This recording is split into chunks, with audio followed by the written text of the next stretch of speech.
All right.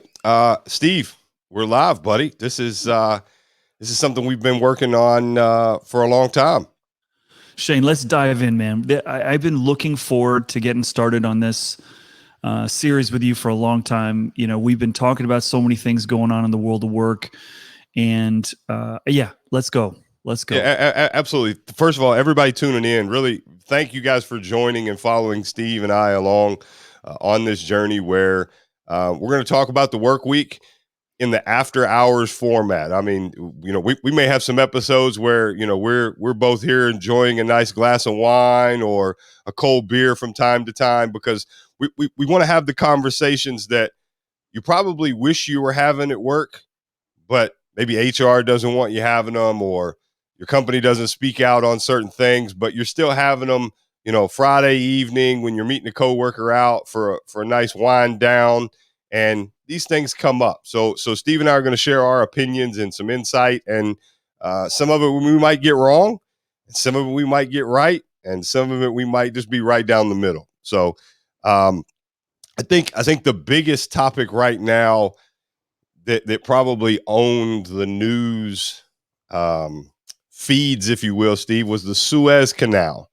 Right? We had this huge. Well, I don't even know how big it was. This thing is massive. A container ship. I think everybody saw the big white letters on the news, evergreen, and all these different things, and it literally, I think the power shut off at some point as it was going through the Suez Canal, some heavy winds, a sandstorm or something, and it kind of shifted and pivoted and wedged it in and essentially caused a traffic jam to a very large portion of our commercial distribution channels, if you will, in the world. And I know you had an interesting take on this, coming from a very tech centered, tech focused career environment, and I think your take on this is really really good. Yeah, Shane.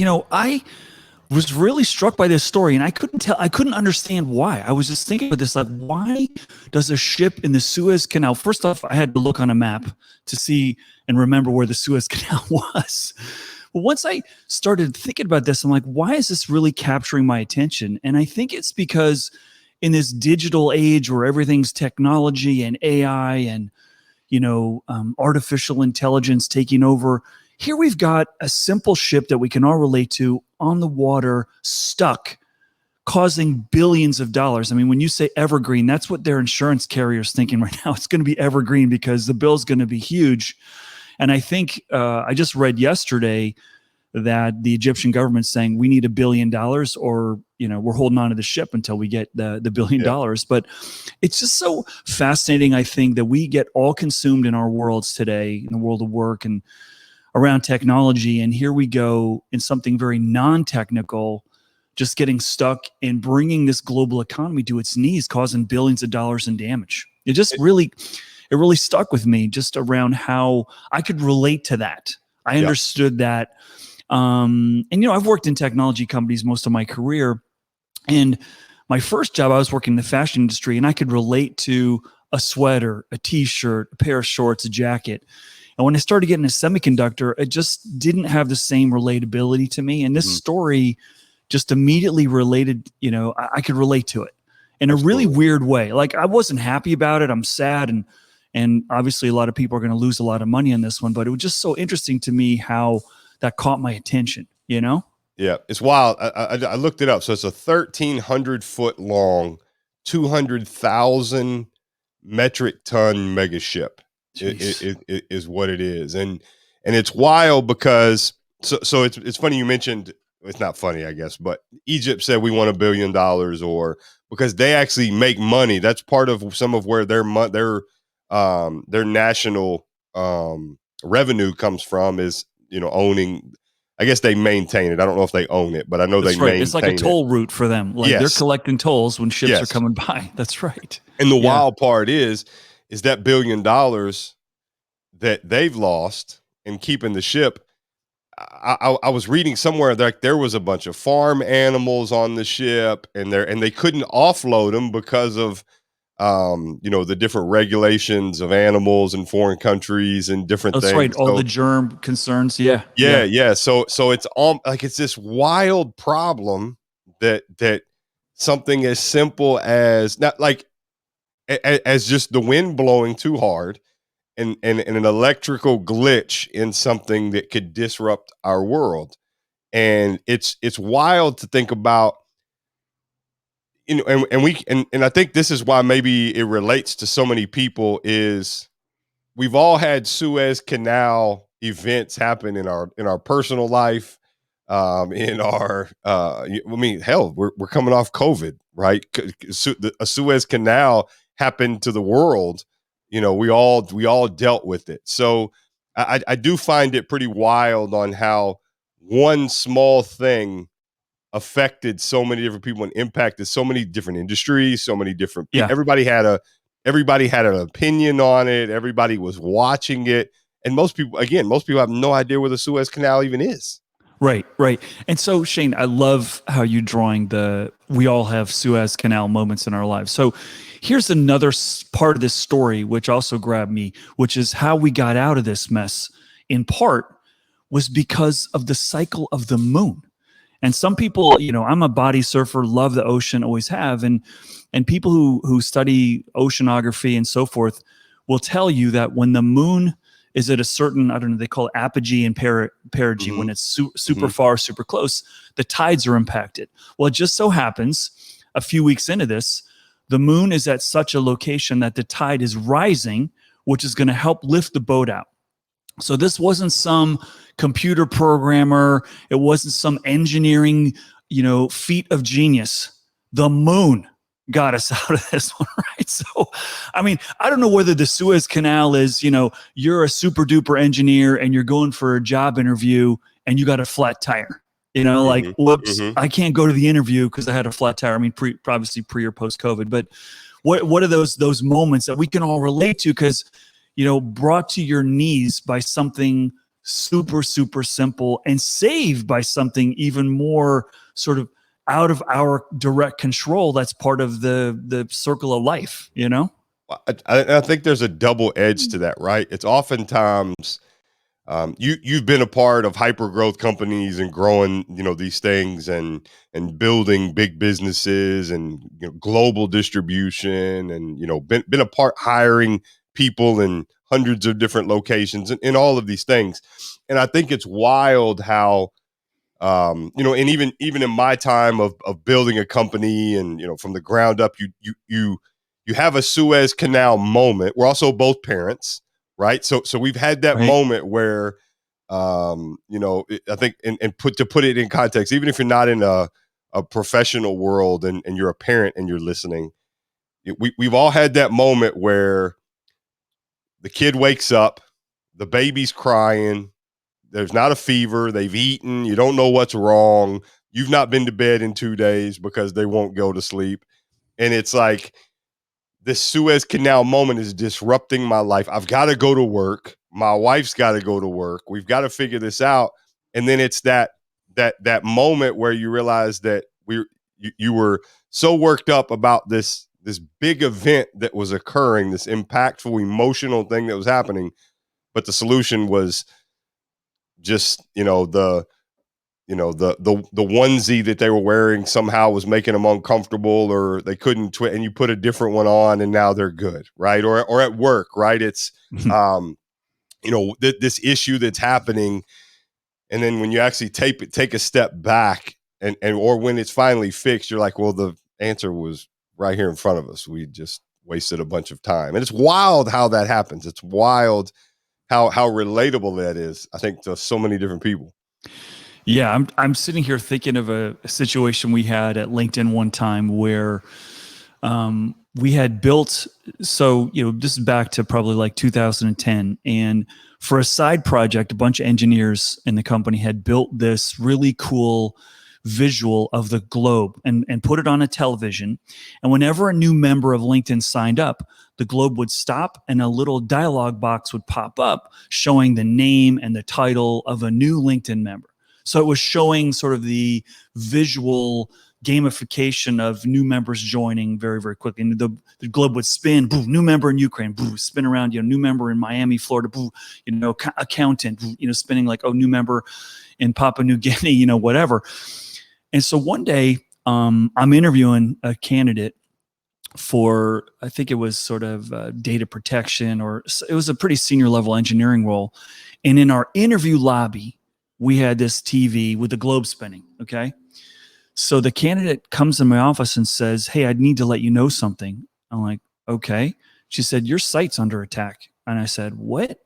She said, "Yeah, your site is under attack." I said, "What do you mean?" She said, "Well, I'm sitting in the interview lobby and I'm watching the globe spin and I'm seeing all these fake names and fake locations coming up. And to me, that's a sign that your site's probably under attack." And we're thinking, here was a fun, tool that we built to sort of show something.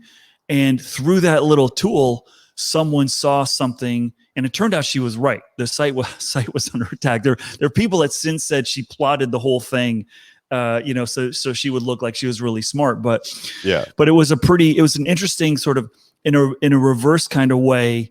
It was something that wasn't intended for that, revealed something completely unexpected, which was kind of interesting, Yeah, man. It's just so oftentimes, I guess that's the lesson out of all of it, right? It's like oftentimes the solution to what it is. And I would say, now it never hit the news, but I would say all of those maritime folks that were around this incident that happened in the Suez Canal, they were aware of the moon, they were aware of the tide, they were aware, because tides move on seasons, like you said, they move on seasons, they know these things.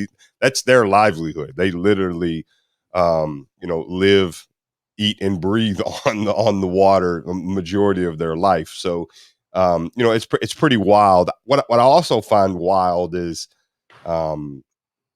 this, I guess this relates from a corporate and probably a professional world as well, is you had some people wait it out, right? You had some of the boats waited it out and said, we're going to wait and we're going to be patient, right? You had some that threw caution to the wind and took a detour. Now that detour, and I don't know if you saw this in the news, but the detour, they had to go around the Cape Horn of Africa, which is, I think you're obviously familiar with that. And, you grew up, nearby, and, it's pirate ridden waters, right? So like they're going through and they're having to literally swim with the sharks in a way to get through. And, how relatable is that in life, right? It's like I can be patient. I can go to the doctor and the doctor says, well, do these things and you'll get better. Or I can say, well, I'm going to do the extreme. I'm not going to go to the doctor. I'm going to go Google my symptoms and go figure it out and go that way. And it might work and it might just go away. Or you might run into a pirate, right? So yeah, and I heard that the fuel cost for that was a minimum of $300,000 extra, $300,000 extra for the fuel cost. But I'm having a flashback of just standing in the grocery store, and I could see my line is just not moving. Oh. And then I move over to the next one, and the next thing I know, the line I was in is way ahead. Always. This happens all the time, right? Always. Yeah. It's like they talk about the stock market, right? They say it's time in is better than trying to time the market, right? And it's the same. It never fails. Now I will say every now and then, so they're doing a bunch of construction here where I live, and it has made this small town turn into San Francisco traffic. Like, I mean, traffic backed up 2 miles on a road that normally there's not 5 cars lined up on. And every now and then I play that same game in the car, and you know what I'm talking about. Like, there's that one lane that's all jammed up, and you need to get in that lane to get over and to turn at the light. But the left lane is wide open. Yep. And if I go all the way down, maybe somebody will let me ease in and somebody will let me cut over. And sometimes it works. Sometimes I have to go completely out of the way and have to turn around, and it's going to cost me more time to do than what I actually wanted to do. So I know. And it's funny how, those supermarket moments translate into so many other things. So, Can you imagine how many boardrooms had to sit, executives got together and they're having to make $1 million bet. How long's the ship going to be stuck? When's it going to get out? What's the shelf life of our goods? If there's livestock, it's finite. If it's, I don't know, maybe cartons of eggs, there's a shelf life on that. I don't know. Yeah. But just impossible choices. And maybe the choice is neither, right? So let me give you another, interesting, from the technology world of Silicon Valley, where I played most of my career. Years ago, when Netflix was started, they were really wanted to pioneer some new approaches. And one of the approaches they pioneered was in compensation. And for those of us recruiting against Netflix, this just really messed us up. But it's interesting how this played out. And I have some insight because at LinkedIn, a couple of members of our board were executives and board members at Netflix. And when we were building our compensation plans, they would give us some really good advice from their experiences. But what they did was they took a completely different approach to what any other company has done, or still does today. They basically said, we're going to value your job in a number. So let's say, Shane, your job is going to be all in with benefits and bonus and vacation and base salary at $400,000. Okay. Now you, Shane, are going to tell us how much of that you want to allocate to buying stock, to purchasing maybe some extra vacation, to topping up your benefits because maybe you have, more kids or you have special medical needs, whatever. So you could choose. And what they said was, this is really, really an interesting test. And I would love for them to publish a white paper on this because people could really learn. When it came to choosing stock, the employees 95% of the time picked wrong. And by that, what they meant was, when the stock started to go up, oh yeah, I'm going to start buying more shares and allocate more of my big pot of money towards stock, missing the rise, you see? So, and then when it would start to go down, we're out. And so rather than being a steady investor and just riding the ups and downs, and if you were a steady investor, you would really make out, 95% of the times the employees were following, and that's not the right way to handle it from an investment point of view, and they were losing out. And there's so many other interesting, things that they did and they learned from that. But that's one where you have a choice. And if you're going to make that choice right in the moment or react to it, it may not pay off, rather than just choosing and riding it, Yeah.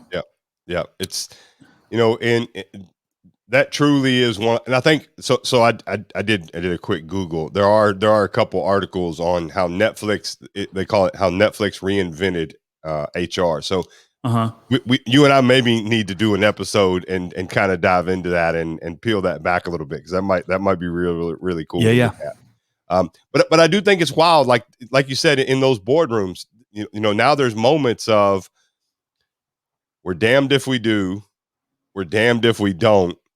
But then you look at the financial decisions. Well, we're going to lose this much, and these animals are going to die, and this product's going to spoil if we don't. Well, what are my odds? I mean, do you bring an actuary in at that point and say, well, here, what is the percentage of likelihood that this is going to happen? If we go the long way, what are we still possibly losing? Even if we make it through, right? And let's peel it back a little bit. I'm venture, and now I'm not an expert in the shipping industry. A good friend of mine, an old boss of mine, worked for Matson, which is a big carrier, but the shipper is not the owner of those goods. I would venture. Correct. I would say the shipper has multiple consumers who have purchased container space on their ship. Yes. So now, whose voice are you going to listen to? Because I guarantee you, right? There's a variety of, goods that have a shelf life, or there's someone who needs those goods and their business is going to die if they don't get those goods. And man. How do you, whose voice do you listen to? Impossible, right? I mean, do you, at that point, I guess you strictly have to make the best financial decisions, but there's so much, like, you're not sleeping. You're not, if you're the CEO of those companies, you're not sleeping, because the best short-term financial decision may be the worst long-term, because that company may be the best long-term, customer. Like, there's so much at play there. There's so much at play.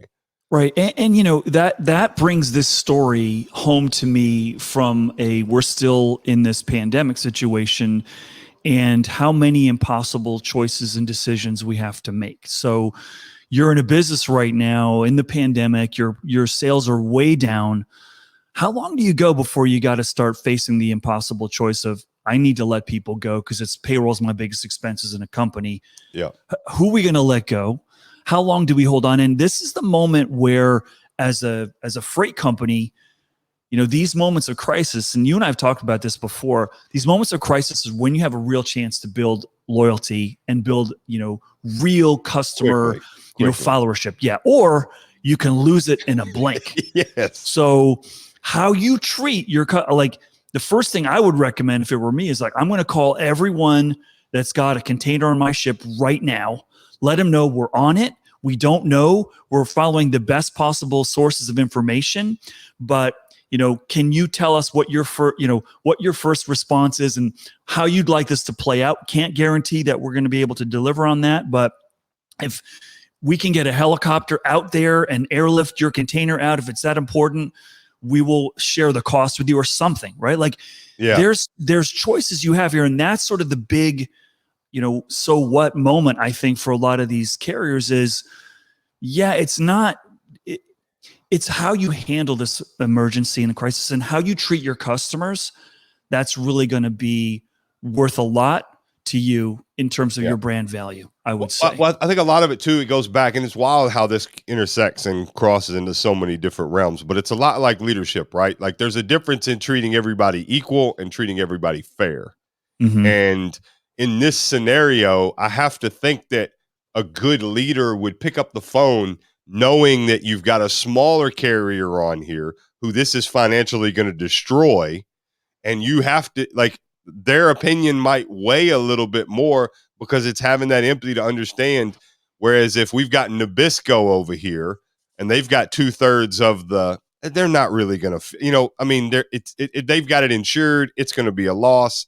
But if Steve Cadigan's imports is over here and he's kind of new, he can't do that. And then I think it's the conversations of, you know, like, I need to know, do you have this stuff insured if it goes? If you don't, because we want to make sure that we make a decision that, you know, we'll pay for the difference if that's what we got to do if we make the bad decision. But we just want to fully understand your stake in the game, if you will. And it's like having that employee of, you know, I used to tell people, your best employee sales, right? Your biggest producers always are typically they're a little bit more maintenance, right? But they also get a little bit more grace because of the production. Now they're not toxic, they're not, you know, it's just you got to deal with a little bit more, right? You got to customize things a little bit.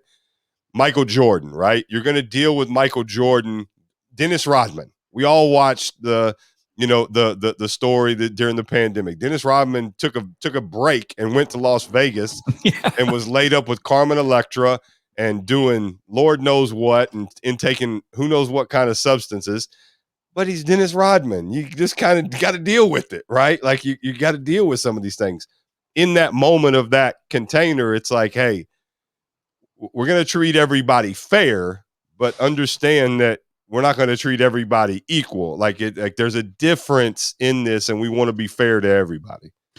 Yeah, exactly. So one of the years ago, I was given a talk up in Seattle to a group of HR people, and you know, I was talking about the fact that I see the future of human resources getting back to this Netflix model as one of customized compensation. Like we are going to move to a more customized model. And that's just the way I see it playing out. And a woman in the audience raised her hand and says, "Hey, well, that's just not going to be fair. You know, how do we make it fair?" And I said, "Well, let me ask you a question. Do you pay everyone the same in your company now?" She said, "No." And I said, "So you already differentiated. You know, you already are paying people different." It is interesting, but all right, I want to go back to something you said earlier about insurance and share a story of when I made a really dumb decision related to shipping. So, you know, I was living in Asia for a couple of years, in Singapore, and I took a vacation and went to Bangkok. And there's the world's largest outdoor market there called Chatuchak Market. It is like a garage sale, tag sale like you've never seen. Okay. We're talking football fields after football fields and really cool stuff. Anyway, I found a whole bunch of furniture that I just had to have. And so got all the furniture here, and it was just so affordable and beautiful. And when I was going to move back to the States, I was saying, man, I'm going to have some incredible pieces. So, I can't remember how much I paid, maybe $3,000-$4,000 worth of furniture. And so the next step after you buy it is you go to this freight organization, and they're going to ship you a container full of your stuff. So we go there, and he says, okay, well, now you need to declare how much the goods are worth so that we can arrive at a good insurance payment. And so thinking that I'm going to outsmart the system, I'm like, well, this is worth $5, that's worth 20. And I completely undervalued it. Well, guess what? I didn't think it through because that part of the world's quite human. The goods I bought were all like wood, special kinds of wood. And what happened during the shipment was it warped. The wood warped, and probably half the pieces were damaged. I had no coverage because I outsmarted the system and outsmarted myself. And I just wonder, not to, project that any of these companies are undercalling the value, but when have we had the Suez Canal ever blocked? And correct.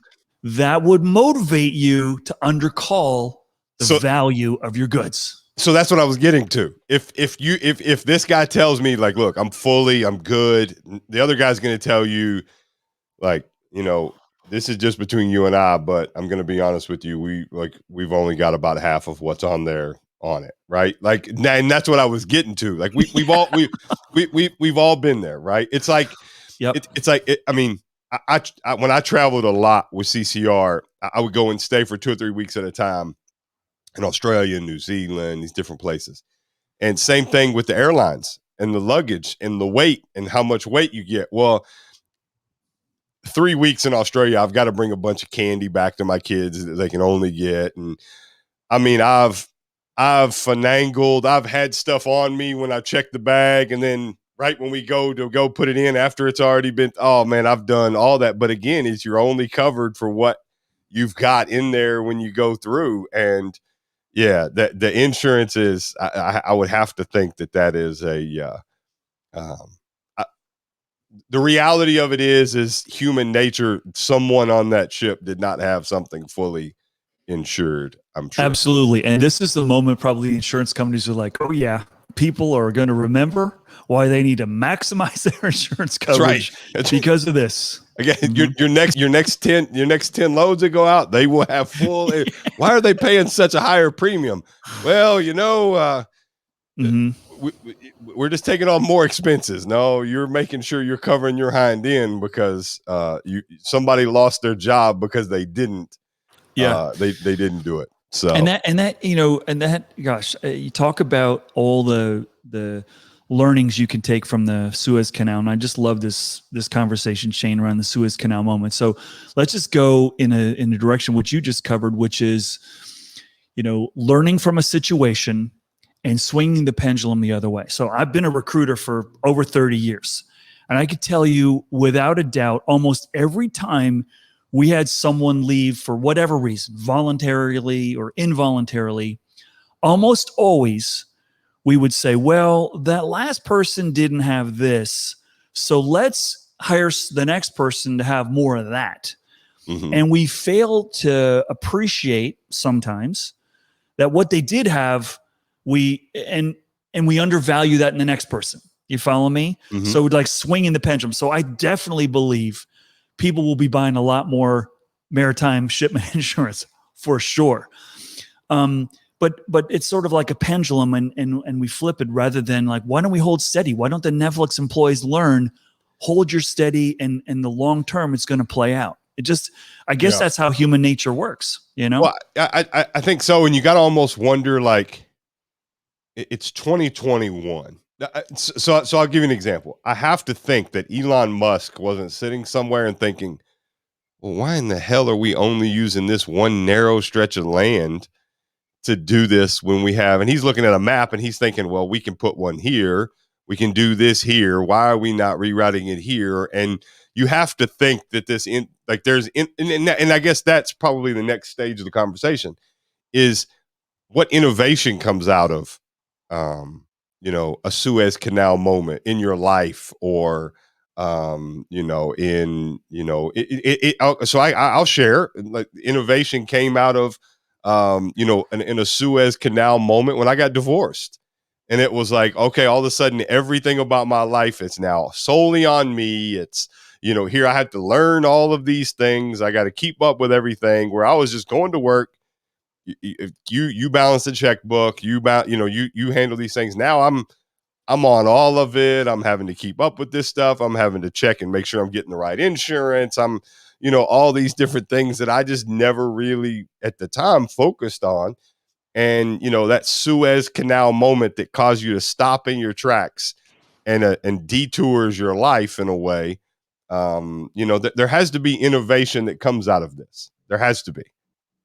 Yeah, no doubt, no doubt. I'm sure Elon, if he's looking at that, is going, why are we even in using water? Like, why don't we have some sort of underground rocket turbo booster going there? Or why don't we have a rail?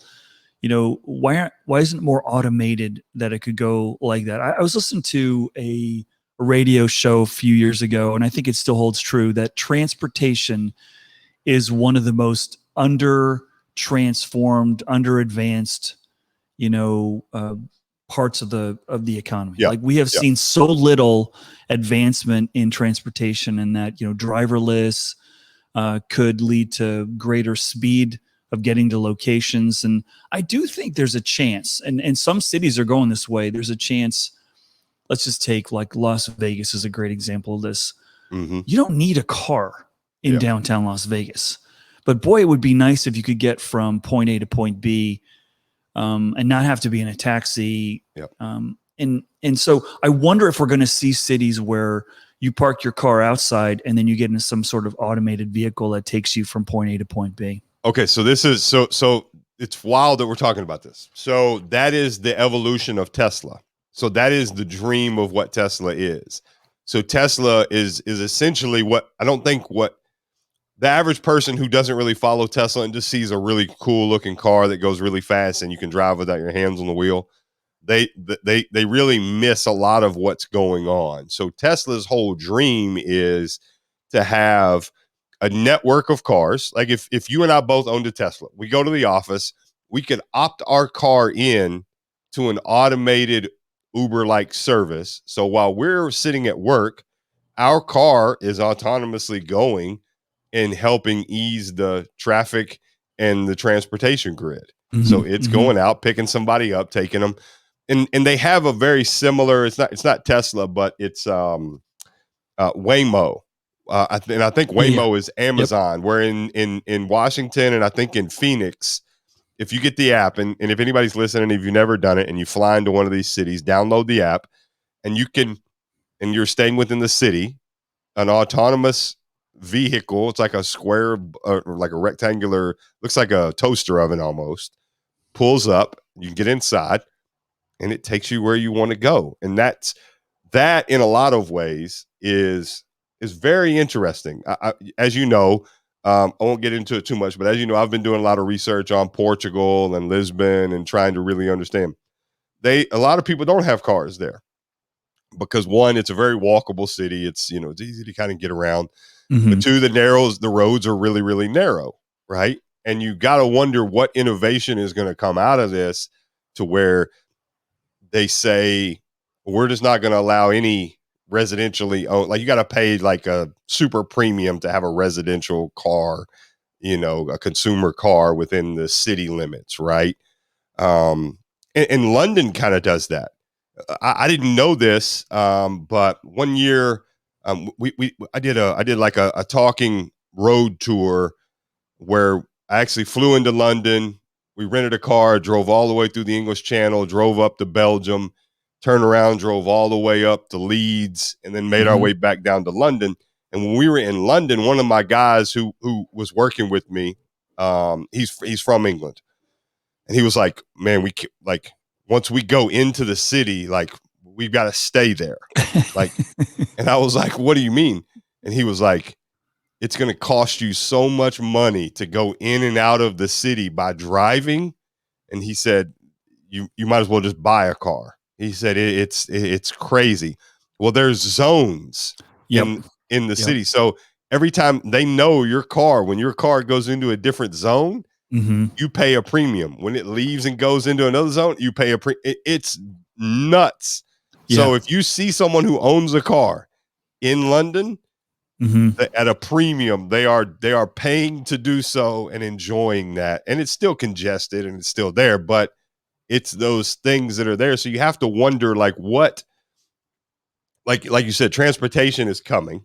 The change in transportation is coming, and there has to be that innovation of easing the traffic, right? Easing. I mean, let's be honest. Your backyard is maybe one of the worst traffic areas that I've ever experienced in my life. The only time I've ever been to San Francisco, I stayed in. Oh my! This is a disaster. I stayed in Redwood City. There's Yep. like there was a big tech conference there, and I flew in. I got invited to come to it. I flew in, and then my wife's cousin worked at Google, so I left and drove down to Google after, like, What in the time of day middle. was it? I was in the middle of the morning. It was an easy Okay. drive, maybe 20-minute, 25-minute drive. Nothing. Yeah. I ate lunch at Uh-huh. Google. I took a tour, got back in the car, and yeah, even Google now is talking to me on Hey Google here. So Oh yeah. yeah, it picked it up. So I it's like, didn't hey, hear it. yeah. Um, so I'm on my way back. No big deal. You pass by right there where they have like that old like Air Force base, I guess, that I think Google bought or something, right there on the right. And then you pull up, and all of a sudden, I was like, oh, there's a little bit of traffic. I look down at Waze, and it's like an hour and 45 minutes. And I'm like, an hour, I'm 20 minutes away. There's no way this is going to take an hour and 45 minutes. Yep. Yeah. And it took every bit of an hour and 45 minutes to get back. Oh, Yeah. brutal. Yeah. It Brutal. is. And you got It to think, is. what innovation is going to come out? Like, why do we have to live that way? Right? Yeah. Like there has to be innovation that occurs with that. There has to be. Yeah. Yeah. It's interesting how I think the pandemic is forcing a new model of people not having to drive, not having to commute, to work in different ways. It's starting to get bad again. Unfortunately, we had a nice year. I remember when the dot-com bubble burst back in 2001. I was like, woo woo, these freeways open Like vacation. Yeah. Go And anywhere you then, want to. about a year later, it's back to full on. But yeah, it's tiring.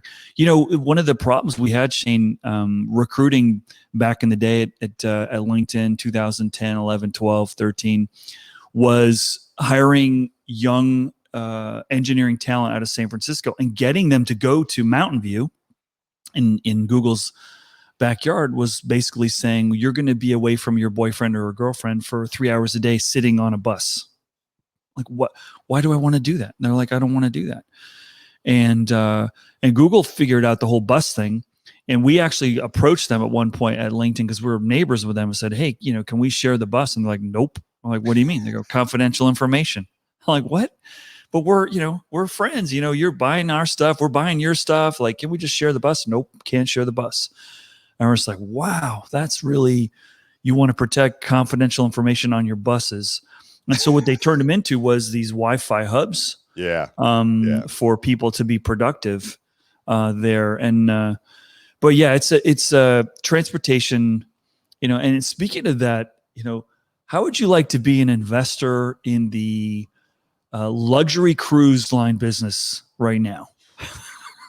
When is anyone going to look at a luxury cruise line and go, that's not a germ, carrier on water?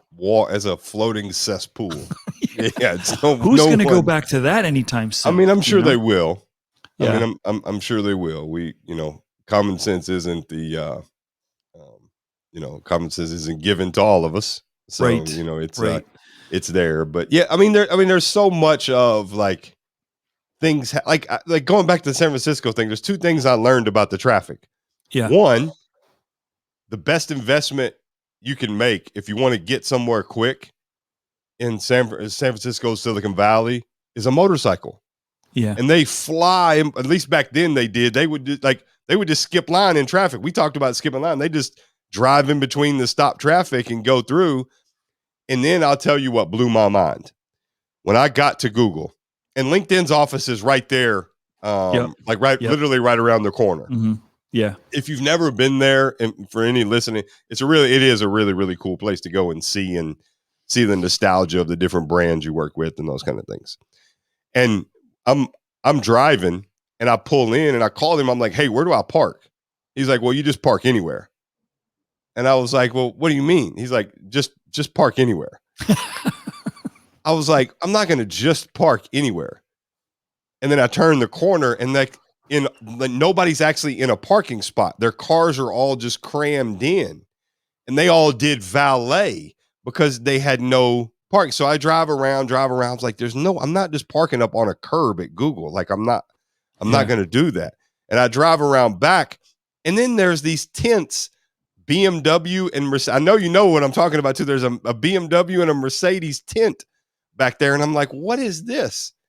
And all those folks that work there have BMW and Mercedes cars. So they come there to do the oil changes and do the maintenance on the cars while they're there. And the guy's like, yeah, you can just park here. It's fine. He's like, nobody's going to. I'm like, what? This place is. But again, that's innovation coming. That's the BMW and the Mercedes dealer saying, you know what? We're not going to miss out on this money, and we're going to take care of our customers, and we're going to adapt, and we're going to change so that we can continue this revenue stream. So it's wild. I I lived for a few years after Singapore in Canada, and one of the things I loved about how they thought about transportation in British Columbia is there'd be a light rail, and at every light rail stop there was a grocery store, a bunch of apartments, a bunch of restaurants, a bunch of parking, everything you need, medical care, next to. And so they would like, okay, here's a transportation hub. Let's put everything a community would want near the transportation hub. And then they would, and sometimes the transportation hub went to where the community was, in some cases. But in America, man, we have such a love for our cars. I think that's really driven the blockage of of innovation for so many years. And the route to get through this is going to have to be through something that it's my car. Now, listen, I lived in Singapore for 2 years and I did not have a car. Yeah. And I thought, I'm not going to miss it. I missed it. Did you? I missed the time. I missed commuting. I missed having 20 minutes to listening to some just music listen to my music or listen to the news. And I would usually start with like NPR, and then I'd go to some rock and roll, get pumped up, or I'd take a few phone calls. And in Singapore, it was a 15-minute cab ride with some, air freshener that made me feel sick. And, I'm just like, this is not my time. This is not my time. Yeah. Yeah. No, I get it. And that it's man. Yeah, you're right. Like and I wonder if the whole car love thing is like this whole propaganda because I think that's going to change because cars, like it's the whole muscle car, gas, engine, vroom, vroom. 10 years from now, every car you buy now brand new is going to have to be an electric vehicle. Right. So does that change? And I'm going to stereotype some people, but does the guy with, the grease monkey and, the guy who just loves working on his car, like a Tesla, there's no, like, we're not changing the oil in this thing, right? Like there's no, it's not it. Like you don't have to do it. Like the nostalgia's gone and it takes it away. I wonder if it fades like the cowboy faded, meaning when you had to have a horse and everybody was a horse, it was this thing and it was this, thing. And then cars kind of ushered in. And I would have to imagine, because I actually, one of my first jobs, I worked in sales at a Cadillac dealership. And there was a gentleman that worked there. It was a black gentleman. I did not know that. I want to hear more about this. Okay. So my first 8 or 9 years, I actually worked in automotive. I worked in sales, finance, and as a closer at a Cadillac dealership. And I worked really, really great man, Cornelius Martin. He's since passed away, but he was one of the top minority dealers in the country. Sat on the Federal Reserve with Alan Greenspan. Just a really, really, really, really smart guy. Everything he touched turned to gold. We had a gentleman that worked there that cleaned the windows. So in most dealerships, they've got the big floor to ceiling windows everywhere. No, there was a black gentleman there, and he was in his 90s, and he still came in. He'd kind of he's short guy, and he come in kind of waddling in, scooting, at 90, scooting in with his bucket and his squeegee, and his name was Prince Henry Skiles, and his family, his parents were slaves, and then he was born, and then that all kind of started to go away, and the family the family where his family worked on their land ended up adopting him and bringing him into kind of the family. And so he kind of he was a little bit more well off than some other people. And he told me a story. I'll never forget this story. At 20 years old, he told me this story about how he traded in his horse on his first car. And that's why, because he tells me, I remember hearing someone who actually was there saying, "Oh no, horses, they're easy to get around. I don't have to pay." And even in that era, computers were kind of just starting to be in cars in 2020. And it was like, I don't want a car with a computer in it. I want to be able to see my gauges. I want, how do I know they're not making something up on those digital this whole trust thing, right? Yeah. So he tells me this story about how he traded in a horse. He said the local car dealer kept coming to him, "Mr. Skiles, we've got a nice car down here for you. Oh, no. He said, I don't need it. I got a horse, whatever." So he rode his horse down to the dealership, traded his horse in on a car, took the car home. He said when he woke up the next morning, the horse had gotten loose and was back at his house and was sitting in the front yard. And so that's why I say I go back to these guys that have this love and affinity. I'm in the South, right? There is a certain culture of individual that loves big trucks and big wheels and loud exhausts and diesel engines and these things. Those things are going away, right? The innovation is changing. I wonder if that will be the change that shifts our culture from a love of vehicle to a love of transportation. Right. And I think those are two different things. And given the influx of people leaving big cities now and moving to middle America, we're going to have to invest in some train systems and some different things as well. Yeah. So a couple of thoughts on that, Shane. First, I think that the pandemic has forced us to live a life of being, needing to drive somewhere less. So that's happened. But if I reflect on, when I grew up, what was the biggest movie and the biggest TV series was Grease. Okay. Grease Lightning, about a car and the whole car culture. I'm aware. And Happy Days. My wife loves the movie. Yep. Happy Days, Fonzie, it's all about that. Who's got the cool car? Because the cool cars got the cool girls and all so forth. I think what's replacing that, and you're a parent of teenagers just like I am, is the gamer is the person that's cool now. Yeah. The person who's got their Twitch account, the person who's good at NBA 2K or, fill in the blank hot game right now. That's where, and my kids during the pandemic, I mean, I sort of ripped out the rule book and said, you can game more than before because they were communicating with their friends. Yes. And if I want to know what's going on in their life, I would sit on the couch behind them while they're talking. And then what I didn't realize is some of these gaming interfaces allowed one of my friends or my son's friends is playing 2K, another is playing Madden, another is playing some, Call of Duty, and they're all talking to each other, playing different games. Yep. Yeah. And then it's like, hey, did you think the homework assignment was a little bit rough? Or, can you believe what, Sheila said? And, and I'm thinking, wow, this is really Yeah. Fascinating. But I think that, and it's not that the value of cars in there. And by the way, my son just turned 17, and he's like sort of, car. Yeah. When I was 14, I was dreaming about getting my license at 16. I couldn't wait. And now it's like, I could drive, take it or leave it. It's not the same. And I think that's maybe a generational thing. Not that there aren't cool cars out there, but I think there's sort of a different appetite, and the sex appeal of that muscle car is being replaced by other things.